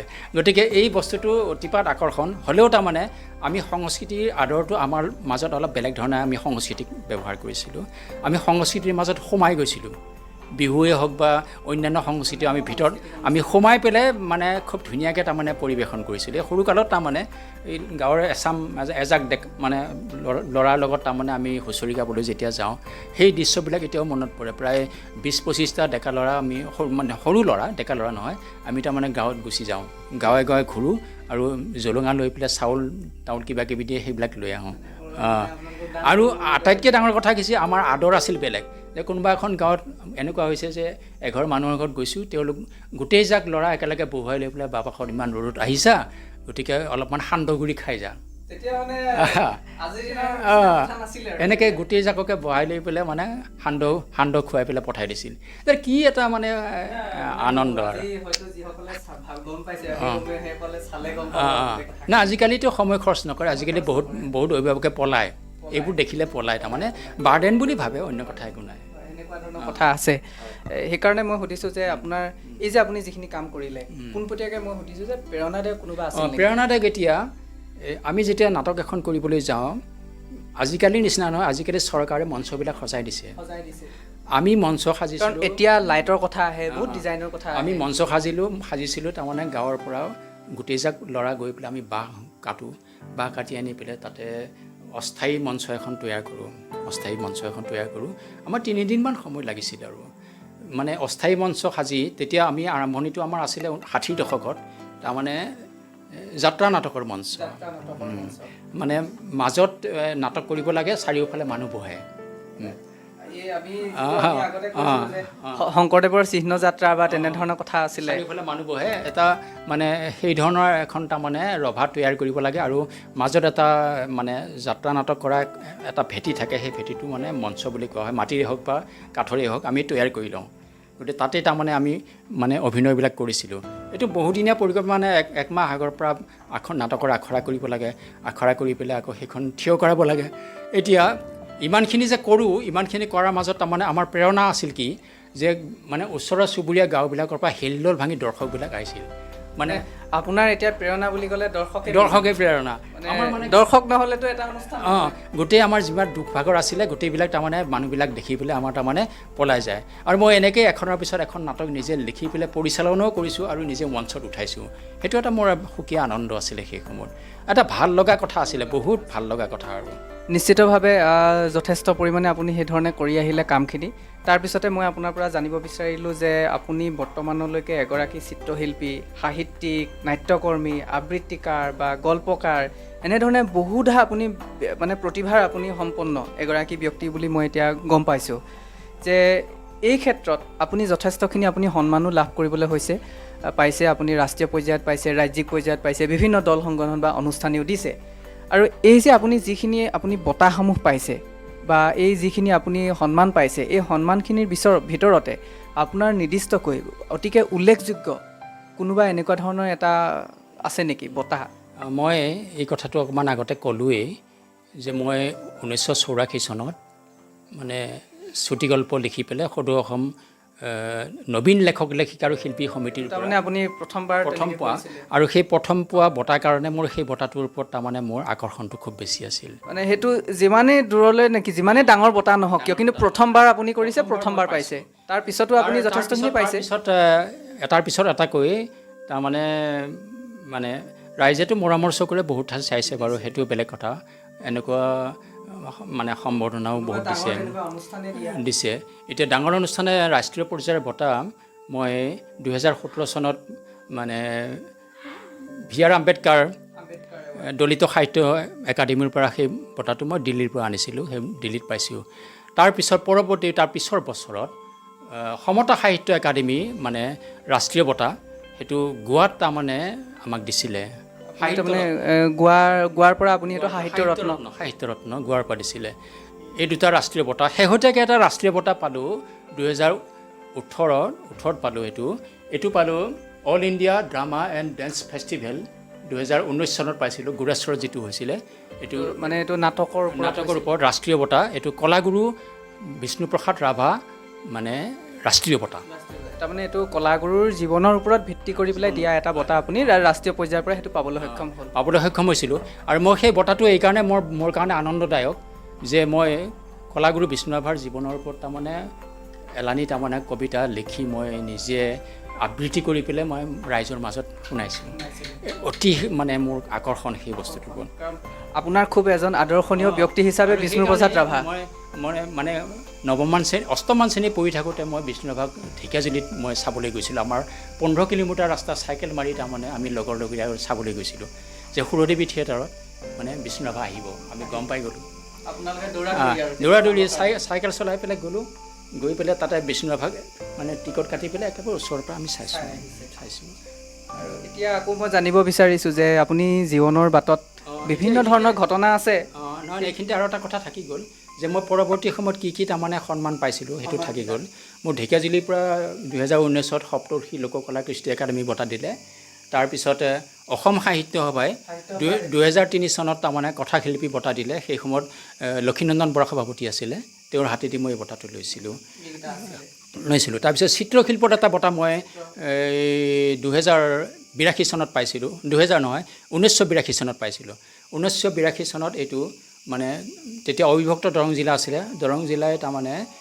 হস্তশিল্প মানে চিত্ৰশিল্পৰ ওপৰত মানে এটা প্ৰতিযোগিতা পাতিছিলে মই সেই প্ৰতিযোগিতাত প্ৰথম পুৰস্কাৰ পাইছিলোঁ মানে হস্তশিল্পৰ ওপৰত আৰু সেইটো আছিলে মোৰ কাৰণে প্ৰেৰণা আৰু পৰৱৰ্তী সময়ত অৱশ্যে মই 1973 চনত মানে অসম চাৰু কাৰুকলা নিকেতনত মই অধ্যয়ন কৰিছিলোঁ 2 বছৰ তাৰপিছতে মই এটা নতুন কাম মানে কৰিবলৈ তাৰমানে প্ৰেৰণা পাইছিলোঁ মই মাটিৰ মূৰ্তি বনাইছিলোঁ চিমেণ্টৰ মানে মই ভাস্কৰ্য শিল্পত মই হাত দিছিলোঁ সেয়াও মই কৰিছোঁ গতিকে এইখিনি মই শিল্পৰ ক্ষেত্ৰত মই নিজে পেইণ্টিঙো কৰিছোঁ পেইণ্টিং কৰি পেলাই মই এনেকুৱাকৈ মাটিৰ মানে প্ৰতিমা মূৰ্তি আৰু চিমেণ্টৰো এইবিলাক কাম কৰিছোঁ মানে সেইখিনি মোৰ চিত্ৰকলাৰ দিশত তাৰমানে মই যথেষ্টখিনি কাম কৰিছিলোঁ সেই সময়ত আৰু একেলগে দুটা কাম কৰাটো অসম্ভৱ গতিকে কলম ধৰিব লাগে কাৰণে মই কিছু ক্ষেত্ৰত সেই মানে বিষয়টো শিথিল কৰি মানে হেৰি কৰি দিছোঁ কিছু পৰিমাণে আপুনি এৰিব লগা হৈছে এই কামখিনি তাৰপৰা গ্ৰামাঞ্চলত মানে মোৰ ওচৰে পাজৰে অঞ্চলটোত যিমানবিলাক বিয়াৰ গেট আছে চব এনেই তাৰমানে সজাই দি আহিছিলোঁ বিয়াৰ গেটবিলাক এইটো আপোনাৰ এটা খুব ভাল লগা মানে আপুনি সজাই খুব মানে মানে পঞ্চায়ত লেভেলত যিবিলাক মানে নিৰ্বাচনৰ সময়তে বেনাৰ আৰু তাৰমানে এইবিলাক চাইনবোৰ্ড টাইনবোৰ্ড এইবিলাকৰ কাম কৰি দুপইচা অৰ্জন কৰোঁ, কাৰণ মোৰ দৰমহা পইচা বেছি নাছিল। সেই সময়ত খুব বেছি মই 300 টকামান দৰমহা পাইছিলোঁ। গতিকে এইবিলাক কাম কৰি মানে বাহিৰৰ পৰা 2-4 পইচা মই পাইছিলোঁ, পাই পেলাই তাৰমানে সেইটোৱে আছিলে মোৰ প্ৰেৰণা। আৰু এতিয়া এইখিনিতে সেইটো কাৰণে মই সুধিব বিচাৰিছোঁ যে জীৱনৰ বাটত প্ৰত্যেকজন মানুহৰ বিভিন্ন ধৰণৰ ঘাত প্ৰতিঘাতৰ মাজেৰে মানুহবিলাকে আগুৱাই আহে, আৰু আপুনিও তেনেধৰণেৰে শিল্প সাহিত্য এই গোটেইখিনি সাধনা কৰিছে। আৰু এইখিনিৰ ভিতৰত আপোনাৰ কোনোবা এটা বিশেষ এনেকুৱা ঘটনা আছে নেকি যে যিটো ঘটনাই আপোনাৰ মনত সাঁচ বহুৱাই ৰাখিছে? হয়, আছে। তাৰমানে মই জীৱনটো একেবাৰে তাৰমানে বৰ্তমান সময়লৈকে আজি 20 বছৰমান, তাৰমানে 20 বছৰতকৈ বেছি, মানে 30 বছৰমান হ'ব, মই অকণমান মানে গীতাৰ প্ৰেমত পৰিছোঁ দেই। মানে অজস্ৰ কিতাপ পঢ়িলোঁ জীৱনত, কিন্তু শেহতীয়াকৈ তাৰমানে মই গীতাৰ প্ৰেমত লিখিলোঁ, গীতাৰ প্ৰেমত পৰিছিলোঁ, গীতাৰ প্ৰেমত পৰিলোঁ। গীতাখন তাৰমানে মই খুব সুন্দৰকৈ তাৰমানে ভিতৰখনত সোমাই চাইছোঁ কিনো আছে। পিছত দেখা পালোঁ যে গীতাত তাৰমানে মানুহৰ জীৱন নিৰ্মাণ কৰিব পৰাকৈ যথেষ্ট তাৰমানে ইন্ধন তাৰমানে সেই গীতা শাস্ত্ৰখনত আছে, এজন মানুহ তাৰমানে মানুহ নিৰ্মাণ কৰাৰ কাৰণে। গতিকে সকলোৱে, মই এইটো খুঁটে ক'ব বিচাৰিছোঁ যে সকলোৱে হয়তো পঢ়াৰ মানে এখন ভাল মানে জানিব লাগে ভিতৰৰ কথাখিনি। এতিয়া সেই গীতা শাস্ত্ৰখন পঢ়ি পেলাই মই জীৱনটোক তাৰমানে জীৱনটোনো কি এই বিষয়টো তাৰমানে মই একেবাৰে নিশ্চিত হ'লোঁ জীৱনটো আচলতে কি। গতিকে জীৱনটো তাৰমানে গীতাই কোৱা মতে দিয়ে আচলতে জনকল্যাণমূলক কামেই হৈছে জীৱনৰ আটাইতকৈ শ্ৰেষ্ঠ মানে কৰ্তব্য, প্ৰধান কৰ্তব্য বুলি কৈছে। গতিকে সেইকাৰণে মই মোৰ মানে জীৱনত এটা মানে হেৰি আছিল, মই যিহেতু সংসাৰ কৰিলোঁ, মানে ল'ৰাও মানে হ'ল, আমাৰ 3টা ল'ৰাই হ'ল, তাৰে মই ভাবিছিলোঁ কোনোবাটোক মই শিল্পী বনাম আৰু কোনোবাটোক সাহিত্যিক কৰিম আৰু কোনোবাটোক নাটকত লৈ যাম। তাৰমানে মোৰ যিটো উত্তৰাধিকাৰী, মই যি কাম কৰোঁ মোৰ কাম কৰাৰ মানে উত্তৰাধিকাৰী মোক লাগে, উত্তৰাধিকাৰী হিচাপে এজন হওক। এইকাৰণে লাগে উত্তৰাধিকাৰীজন তাৰমানে সমাজৰ সম্পদ হওক, একদম তেওঁৰ কাৰণে ব্যক্তিগত স্বাৰ্থত নহয়, তেওঁ সমাজৰ স্বাৰ্থত হওক। এই কথাবিলাক ভাবি তাৰমানে মই প্ৰথম মানে মোৰ মানে যিটো পুত্ৰ আছিলে, প্ৰথম বিপ্লৱ নাম ৰাখিছিলোঁ। মই অকণমান প্ৰতিবাদী মানুহ আছিলোঁতো, মই সেইকাৰণে ল'ৰাটোৰ নামটো বিপ্লৱ ৰাখিছিলোঁ। মই আচলতে প্ৰতিবাদীয়ে, মই তাৰমানে ফটকৈ আঁঠুও নলওঁ তেনেকৈ য'তে ত'তে। মই মানে প্ৰতিবাদ কৰি ভাল পাওঁ, এইটো কৃষ্ণ সংস্কৃতিৰ পৰা শিকিছোঁ দেই প্ৰতিবাদ কৰাৰ কাৰণে। তাৰপিছতে ভাবিলোঁ তাৰমানে প্ৰথম ল'ৰাটোক তাৰমানে মই তুলিকা তুলি দিম, এইবুলি তাৰ হাতত মই তুলিকাও তুলি দিলোঁ। চিত্ৰশিল্পৰ লগত জড়িত হ'ল। শিল্পৰ লগত মোৰ তাৰমানে এটা দুৰ্বলতা আছে, চিত্ৰশিল্পী তাৰমানে কৰাৰ কাৰণে মোৰ এটা আকাংক্ষা আছিলে বহুত। তাৰপিছত দুৰ্ভাগ্যবশতঃ মানে সি 8 বছৰ বয়সত তাৰমানে সি শেষ হৈ গ'ল, মৃত্যুমুখত পৰি। তুলিকাও তুলি দিছিলোঁ কিন্তু মৃত্যুমুখত পৰিল। তেতিয়া মই হতাশো হোৱা নাই, হতাশ নহৈ কৰিলোঁ কি, মোৰ দ্বিতীয় সন্তানটো তাৰমানে, প্ৰথমজন ল'ৰাই এইখিনি কাম হয়তো সেইখিনি কৰিবলৈ এৰি দিলে বা এনেকুৱা ধৰণৰ। দ্বিতীয় সন্তানটো কৰিলোঁ কি, মই তাৰ নাম ৰাখিছিলোঁ সত্যজিত। দ্বিতীয় সন্তানটোৰ হাতত তাৰমানে মানে পঢ়াটো ভাল আছিলে, সি খুব মানে মেধাৱী ছাত্ৰ আছিলে। তাৰ হাতত মই তাৰমানে ক্লাছ 5 মানত তাৰমানে তুলিকাডাল তুলি দিলোঁ, আৰু মই নিজে তাৰমানে তেওঁৰ মানে শিক্ষক হ'লোঁ, নিজেই শিক্ষক হ'লোঁ। মানে নিজে গুৰু হিচাপে গঢ় দিবলৈ বিচাৰিছে আপুনি? মানে শিক্ষা গ্ৰহণ মানে তেওঁক মই শিক্ষা দান কৰিলোঁ। দান কৰাৰ পিছত মানে খুব কম বয়সতে সি 6ষ্ঠ 7ম শ্ৰেণীৰ ভিতৰতে সি এজন ভাল মানে আঁকিব পৰা ল'ৰা হৈ পৰিল, মানে চিত্ৰশিল্পী হৈ গ'ল। তাৰপিছত মই ভাবিলোঁ যে ইয়াক চিত্ৰশিল্পী হিচাপে যদি গঢ়িব লাগে তেনে প্ৰতিষ্ঠিত কৰাৰ ক্ষেত্ৰত মানে এটা বিষয়লৈ তাৰমানে লৈ যাব লাগিব। এই বহুতকেইটা বিষয় আজিকালি মানে অভিভাৱকবিলাকে মানে এই আৰ্ট স্কুলতো পঠায়, সংগীত বিদ্যালয়তো পঠায়। এইবিলাক একো নহয়, পিছত গৈ পেলাই তেওঁ ইঞ্জিনিয়াৰ ডাক্তৰ কিবা কিবি হৈ থাকে, এই সোপা তাৰমানে কষ্ট এনেই যায়। কাৰণ এনেকুৱা আজিৰ দিনত অজস্ৰ আছে, কাৰণ এতিয়া ল'ৰা ছোৱালীবিলাকো ভাবে বা মাক দেউতাকে ভাবে যে সৰুতে ল'ৰাটো ছোৱালীটোক অলপমান শিকক বা এই ধৰণে যাওক আজৰি সময়খিনি। কিন্তু আজিকালি অভিভাৱকবিলাকে মানে ছাত্ৰ ছাত্ৰীক মানে চিত্ৰশিল্পী হওক বা নাটকৰেই হওক বা কলা দিশতে হওক যিকোনো হওক তেওঁ মানে সেই দিশটোত নিবিচাৰে মানে কি, অৰ্থনীতিৰ কথা এটা আছে যে অৰ্থ কম পৰিমাণে পায় কাৰণে মানে য'ত বেছি প্ৰচুৰ অৰ্থ পায় অভিভাৱকবিলাক সেইফালে দৌৰিছে এতিয়া। গতিকে তাৰ এই যে স্কুলীয়া জীৱনত যে চিত্ৰশিল্পলৈ যোৱা, ক'ৰবাত সংগীত বিদ্যালয়ত যোৱা, এই গোটেইবিলাক কষ্ট তাৰমানে অৰ্থলৈ গুচি যায়, একো নাথাকে। কিন্তু মই সেইটো কৰা নাছিলোঁ। মই ভাবিলোঁ যে মই মেধাৱী হ'লেও ইয়াক মই মানে কিবা এটা ডাক্তৰ ইঞ্জিনিয়াৰ কৰাতকৈ ইয়াক মই চিত্ৰশিল্পী বনাম, তৈয়াৰ কৰিম। এই ধাৰণাটো তাৰমানে মই খুব ভালকৈ ধৰি ৰাখিছিলোঁ। ধৰি ৰাখি তাৰ মানে প্ৰৱেশিকা পৰীক্ষা পাছ কৰাৰ পিছত মানে হাই ছেকেণ্ডেৰী পাছ কৰাৰ পিছতে তেওঁক মানে অসম চাৰু কাৰুকলা মানে গুৱাহাটীৰ যিখন আছে, অসমৰ ভিতৰত এখনেই আছে, তাত মই নামভৰ্তি কৰাই দিলোঁ। মানে তেওঁ BFA bachelor of fine art, BFAটো তেওঁ খুব সুখ্যাতিৰে পাছ কৰাৰ পিছত ক'ৰবাত প্ৰদৰ্শনীও কৰিলে, কলাক্ষেত্ৰতো কৰিছে। তাৰপিছত তাৰ মনটো খুব উচ্চাকাংক্ষা আছিলতো, উচ্চাকাংক্ষা থকাৰ কাৰণে সি এটা ইণ্টাৰভিউ দি পেলাই তাৰমানে হায়দৰাবাদ কেন্দ্ৰীয় বিশ্ববিদ্যালয়ত তাৰমানে চিত্ৰশিল্প বিষয়ত তাৰমানে এটা পাঠ্যক্ৰমত তাৰমানে অংশগ্ৰহণৰ কাৰণে তেওঁ এটা সুযোগ পালে। সুযোগ পাই তাতে মানে চৰকাৰে কিবা কিবি পইচাও দিয়ে, সেই পইচা খৰচ কৰি সেই পইচাতে তেওঁ তাৰমানে এইটো এটা চৰকাৰী এটা সাহায্য ফাণ্ড এটা পাই পেলাই এই ধৰণে গ'ল। সেই ইউনিভাৰ্চিটিখনত তাৰমানে বহু মানে বিশেষ বিশেষ শিল্পীক তেওঁ লগ পাইছিলে, বহুখিনি জ্ঞান আহৰণ কৰাৰ কাৰণে তেওঁ সুযোগো পালে। তাত সুখ্যাতিৰে তাৰমানে MFA মানে স্নাতকোত্তৰ ডিগ্ৰীটো তাতে ল'লে। তাতে আপোনাৰ ল'ৰা এতিয়া তাতে আছে।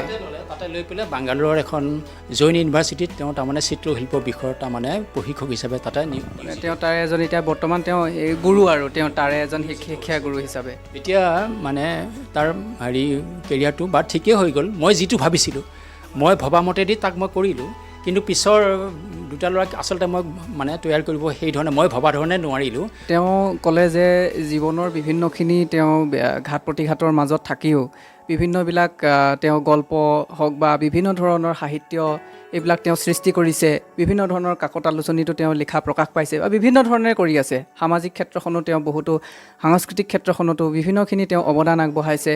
তেওঁ বিভিন্ন অনুষ্ঠান প্ৰতিষ্ঠানৰ জন্মদাতা আৰু তাৰ লগতে তেওঁ সম্পাদনাৰ কামত জড়িত হৈ আছে আৰু জীৱনৰ এই সময়খিনিলৈকে তেওঁ বিভিন্নখিনি কাম কৰিছে।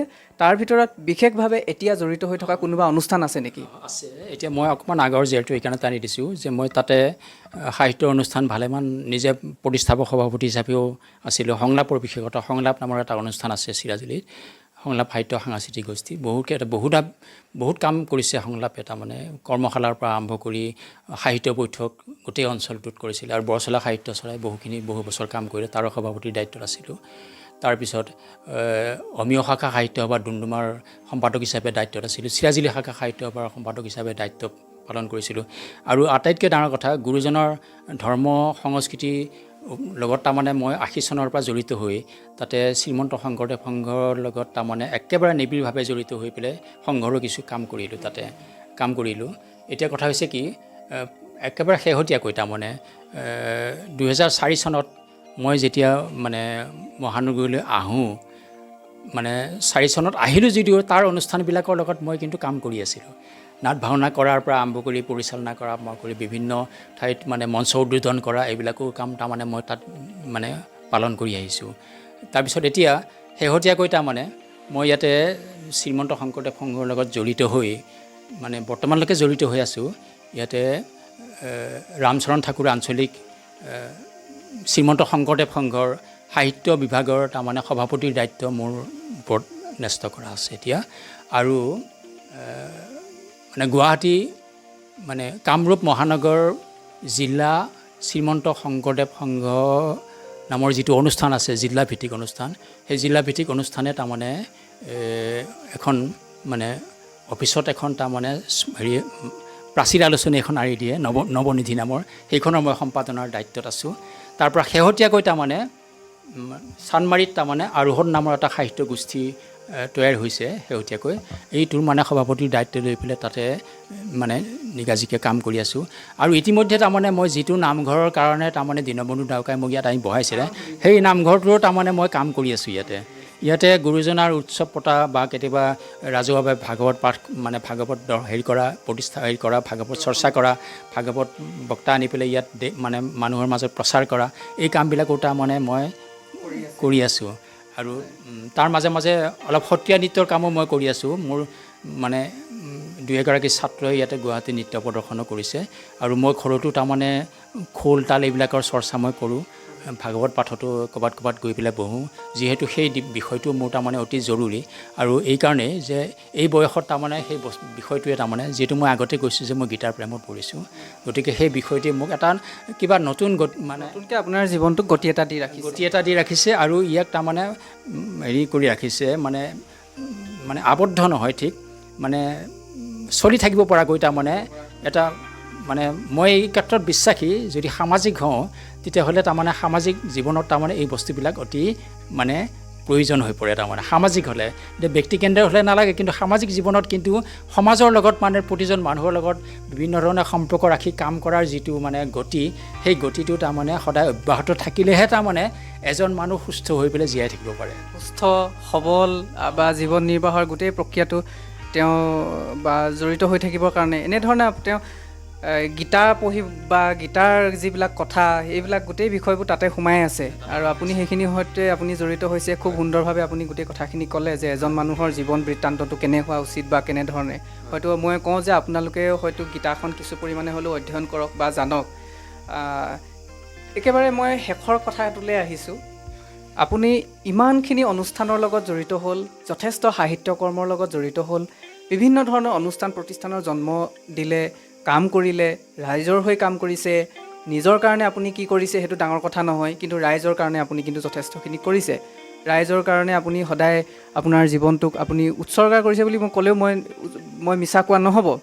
কিন্তু আপোনাৰ এই গোটেই কামখিনিৰ প্ৰতি চৰকাৰে কিবা দৃষ্টিগোচৰ হৈছেনে বা চৰকাৰে আপোনাক, কাৰণ ধৰক আমি জানো যে চৰকাৰে বিভিন্ন ধৰণৰ সাহিত্যিকে হওক, শিল্পীকে হওক, সাংস্কৃতিবান লোককে হওক বা বিভিন্ন ধৰণেৰে তেওঁলোকে সহায় সহযোগিতা বা আগবঢ়াই আহে।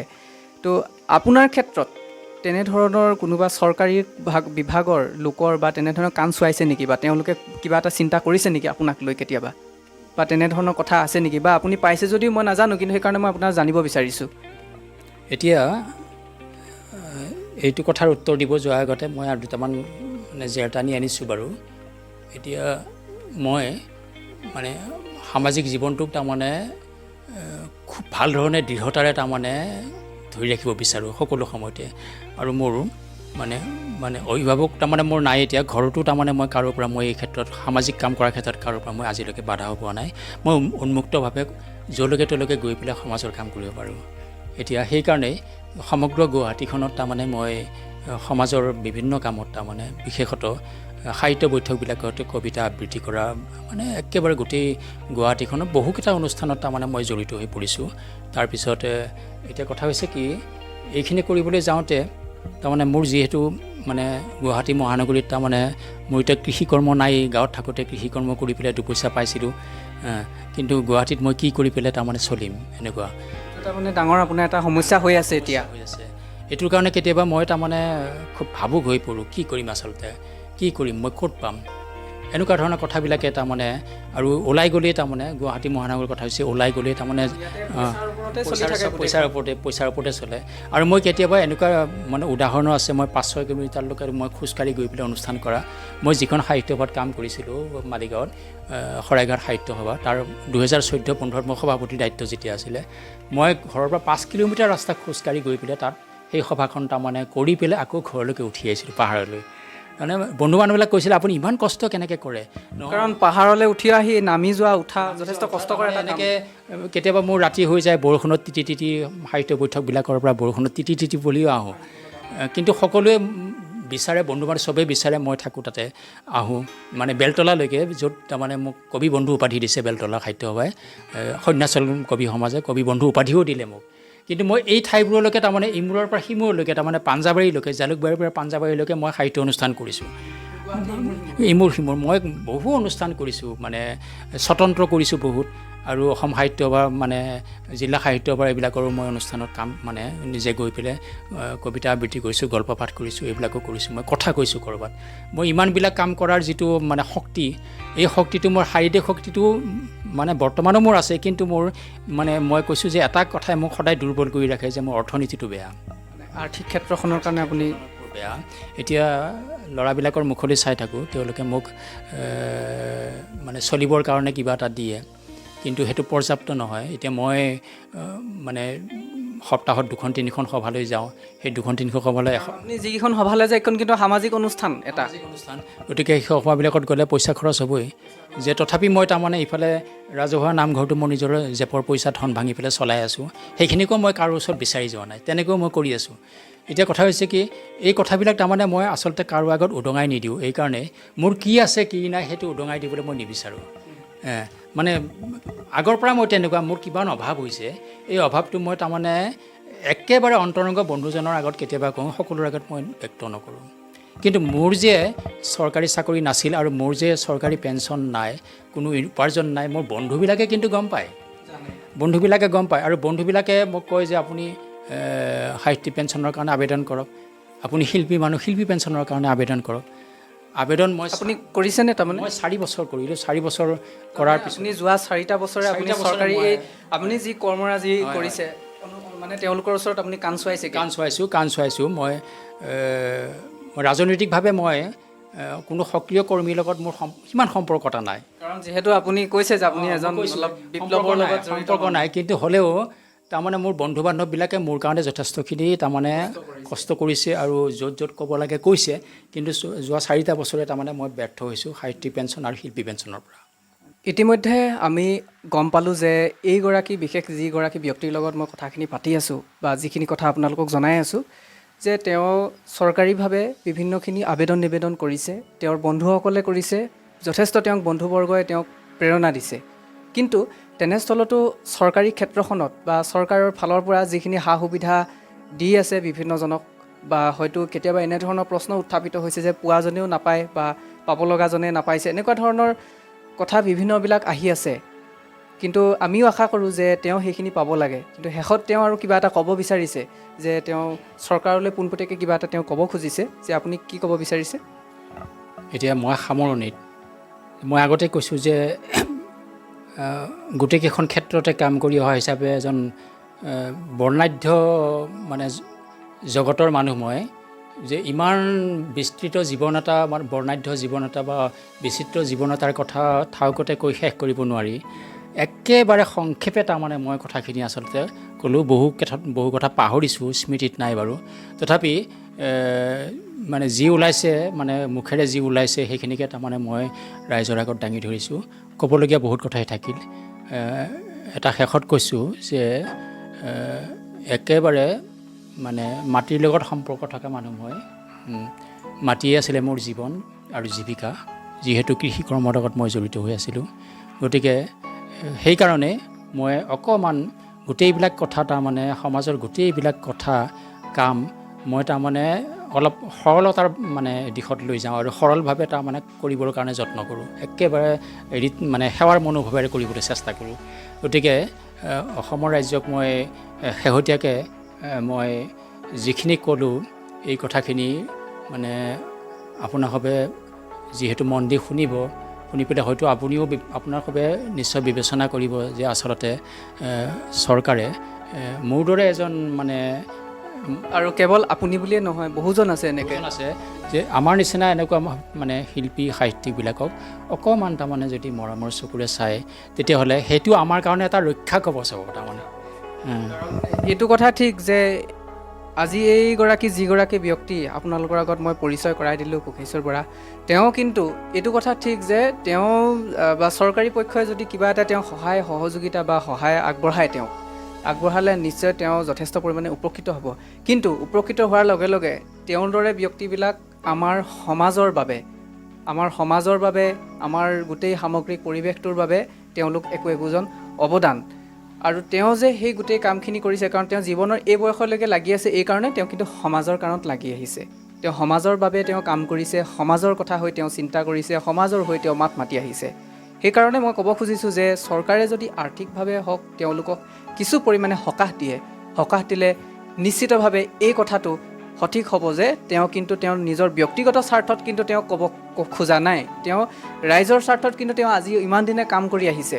আৰু সেইবাবে মই কওঁ যে তেওঁক যদি চৰকাৰীভাৱে বা চৰকাৰী পক্ষই কিছু চকু দি চায় বা চকু মেলি চায়, এইসকল লোকে কিন্তু সদায় সমাজৰ কাৰণে বৰেণ্য অৱদান আগবঢ়াই আহিব।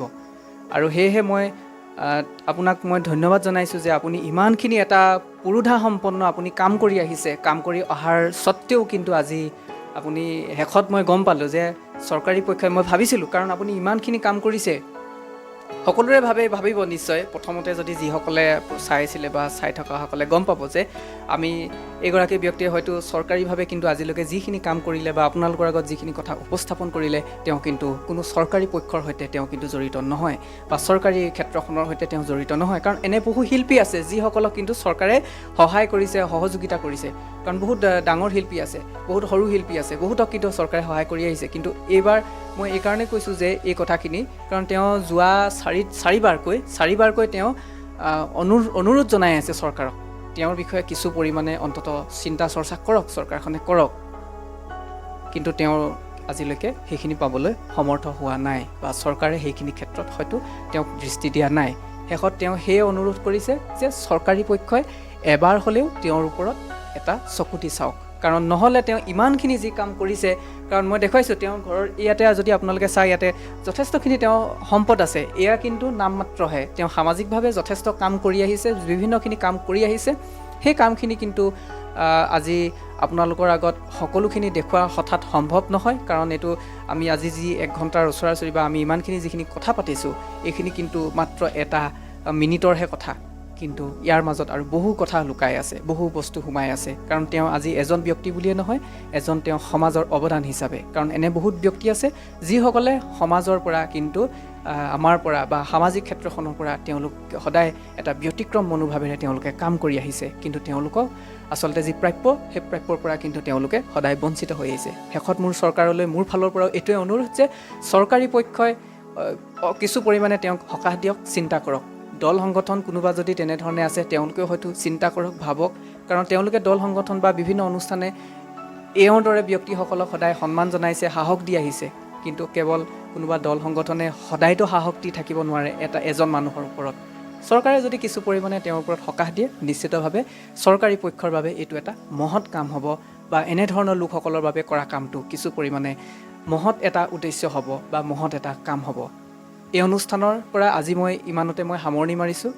কাৰণ আকৌ আহিম, এনেধৰণৰ বহু ব্যক্তি আছে যিসকল ব্যক্তিৰ মনৰ কথাখিনি আমি দৰ্শকৰ আগত জনাম, চৰকাৰৰ আগত জনাম।